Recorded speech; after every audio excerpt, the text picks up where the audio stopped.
एक अहम इशू है, मे बी उन्होंने एड्रेस भी किया हो। ये तकरीबन हफ्ता एक पहले जो एक वाक़या हुआ इस्लामाबाद में, उसमें बड़ी डेथ्स हुई। बदकिस्मत वो गैस का जो लीकेज का वाक़या G7 में हुआ था, आप शायद खुद भी तशरीफ़ ले गए होंगे।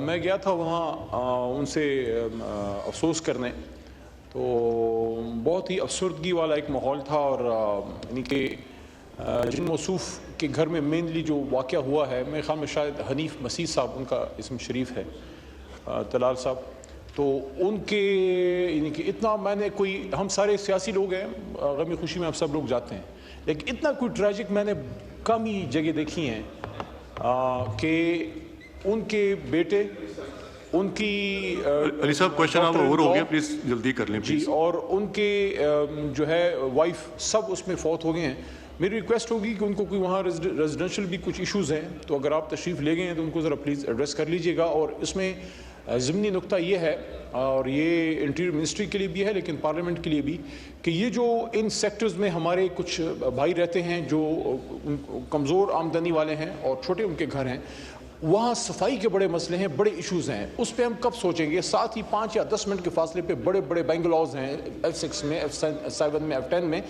लेकिन 5 मिनट के फासले पे हमारी तरह के इंसान इंतहाई मुश्किल और कमज़ोर और छोटी छोटी जगहों में रहते हैं। तो हम how can we improve their living, उस पर ज़रूर आप होमवर्क कीजिएगा जी। Thank you. इस फैमिली को प्लीज़ एड्रेस करें, उनके जो रेजिडेंट्स के कुछ इशूज़ हैं। थैंक यू जी जी। तलाल मोहम्मद चौधरी साहब। सर, ये कच्ची आबादी है सर, और ये अनफॉर्चुनेटली ये एक दर्दनाक वाक़या जो है वो उस जगह हुआ है। इसकी सर ना सिर्फ डिटेल इंक्वायरी के लिए प्राइम मिनिस्टर ने एक इंक्वायरी कमेटी एडिशनल सेक्रेटरी दाखिला की सरबराही में बनाई, जिसमें तमाम डिपार्टमेंट्स और बाकी एजेंसीज़ के लोग भी शामिल थे। इसकी इंक्वायरी पुलिस और हमारी एडमिनिस्ट्रेशन ने लोकल लेवल पर जब ये इंसिडेंट हुआ है उसके बाद की, आईजी कमिश्नर इस्लामाबाद दोनों ने इसे खुद देखा। बड़े अफसोस से बहुत सारे लोगों की जान गई, लेकिन सर उसमें अभी तक किसी किस्म का कोई केमिकल या कोई एक्सप्लोसिव यूज़ होने का कोई भी एविडेंस नहीं मिला। और जितने एविडेंस हैं या जो एक टेक्निकल तरीके से वेरीफाई किया जा सकता है, ये गैस ही का एक हमसाए घर में गैस भरने के बाद ये वहाँ एक धमाके की सूरत इख्तियार की, जिससे ये शादी वाले घर में इतनी सारी हलाकतें हुई। सर, ये जो कच्ची आबादी है इसके बारे में हम तो सब लोगों का इसमें कोऑपरेशन चाहते हैं।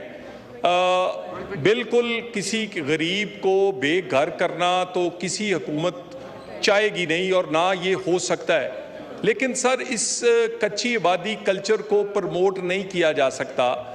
यहाँ पर होता ये है कि इसी कच्ची आबादियों की आड़ में ये घर बिकते हैं, रेंट आउट होते हैं, और उसके बाद एक ऐसी एग्जाम्पल सेट होती है इस्लामाबाद जैसे शहर में, जो कि एक प्लान्ड सिटी था, आज भी इधर जो 10 ऐसी बड़ी कच्ची आबादियों जिसमें से एक ये है, इसके बारे में सुप्रीम कोर्ट, इसके बारे में मुख्तलिफ हुकूमतें फैसला कर चुकी हैं। इन 10 में से 3 को शिफ्ट किया जा चुका है, और शिफ्ट भी इंसानी हमदर्दी की बुनियाद पर उन्हें प्रॉपर एक जगह, एक प्लॉट, एक उनके घर की छत के लिए देकर फिर किया गया है। रिसेंटली ये मुस्लिम कॉलोनी जो है, जो कि बिल्कुल आपकी पार्लियामेंट के पिछली साइड पर है, इसको इन लोगों को पहले प्लॉट दिए गए, लेकिन अनफॉर्चुनेटली होता यह है कि उन प्लॉटों पे भी घर बनाए उन्होंने, उधर रेंट पे दे दिए, दोबारा इधर शिफ्ट हो गए। अगर आप गूगल मैप्स या स्कारपो हमारे पास डाटा है कि आप ये देखें कि हर साल ये किस तरह बढ़ा है, किस तरह मशरूम ग्रोथ हुई है। और सिर्फ यहाँ पीछे से हमने जो ये ग्रीनलैंड थी, बार बार यहाँ जिक्र होता है कि इस्लामाबाद के एनवायरनमेंट के हवाले से, फिर इसी तरह कोई ट्री कटिंग के हवाले से, शजरकारी के हवाले से, ये ग्रीन लैंड्स हैं ज़्यादातर, ये ज़्यादातर पार्क्स हैं, ये ज़्यादातर ग्रीन लैंड, ये ब्राउन लैंड है ही नहीं। और इसको हमने वागुज़ार करवाना शुरू किया है। इसमें हम सुप्रीम कोर्ट की गाइडलाइंस, इसमें इंसानी हमदर्दी, ये सारी चीज़ें देखते हुए इस्लामाबाद को इस इंक्रोचमेंट बगैर किसी इस बात के कि वो F6 किसी अमीर आदमी की है, हमने कोई ऐसा घर नहीं है जिसके गार्ड का कमरा बाहर हो, वो होगा तो वो जुर्माना भी पे करता है और वो क्रिमिनल केस तक भी जाता है। वो इंक्रोचमेंट से लेकर इस कच्ची वादी की इंक्रोचमेंट तक जिसमें माफियाज भी शामिल हैं, इसको हम डिस्करेज करेंगे और इसी टनोर में इस कच्ची वादियों का मसला मुस्तकिल तौर पर कच्ची वादियों से पाक या आप कह दें कि ये इंक्रोचमेंट से पाक इस्लामाबाद जो है वो आपको नजर आएगा और इसके लिए हमें सबकी हेल्प चाहिए। ये इसके लिए थैंक यू वेरी मच।